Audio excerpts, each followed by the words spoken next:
bass players, this is Mr. Leonard-White, once again, here with Lesson 3 on playing your double bass. I'd like to review just some important things from Lessons 1 and 2 before we get started.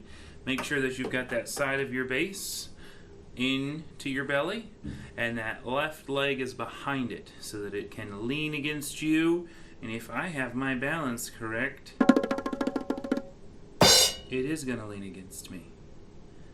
Alright, left hand today we're going to be playing notes, so we want to not be holding the bass with our left hand. We are going to review our notes on the D string. We have our first finger, E natural, and then fourth finger, F sharp. That's all from Lesson 2, where we learned our notes on the D string. Today I want to get onto the G, and we're going to have our first finger, which is just like our first finger on the D string, but now we're playing an A on the G. So that's first finger A. If you'd like some practice in your book, there's Good King Wenceslas, and we can be practicing with the G to A and back down to D. Take a minute and practice some of that and get around up to your G string and down to your D string, playing that first finger A.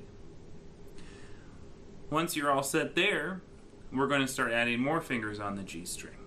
So we have A, and fourth finger is now B.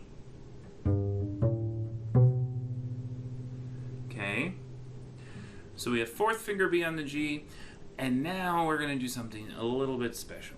So the bass, since it's so big, we have to shift around to get all of our notes. The other instruments, they can just squiggle their fingers, right? So we're going to take our hand, and I want us to just slide down the base of the neck of the bass, to the base of the neck of the bass, the base of the neck of the bass. So notice that my arm doesn't change shape. I still have a nice round hand, and notice that my arm is somewhat straight. Right? I'm not going hand first. I'm not going elbow first. It's all going together. Okay? We're going to go to second finger, and second finger goes right past your tape. So first finger is home bass. If you want to practice the actual shift, it's 4-1, but then we need to get used to putting down second finger. So 4-2. Okay, at home on your bass, you probably want to go back like 3 seconds and put that on half speed on YouTube.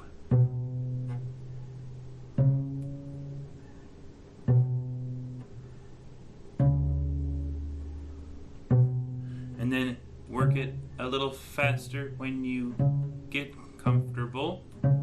And notice my whole arm is still moving.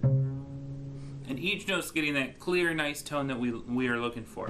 So once we get up to C sharp, if we put down our fourth finger, it should match our open D, because it is a high D and low D, high D and low D. Perfect. So let's play all of the notes that we know so far. So we're starting with open D, and then we put down first finger, and that is on E, and then F sharp, open G, first finger A, fourth finger B, shift, second finger C sharp, and D.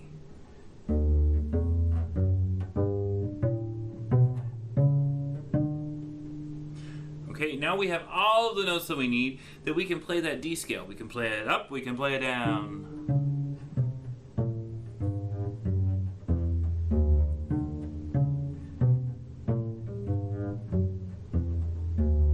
And we can also work in our books on all of those notes that are up to number 32, where we do learn the up and down the D scale. But now we've got that shift learned, so we know where we're going. Hopefully those tapes are on your bass so that we can look and then stop looking because we're feeling instead. So then in the end, we're never looking at our left hand, but we're listening and our arm knows where to go. Okay? I'm looking forward to lesson number 4. And until then, keep practicing. You've got all the notes you need to play a wonderful D major scale now. So enjoy, practice hard, and I'll see you for lesson 4.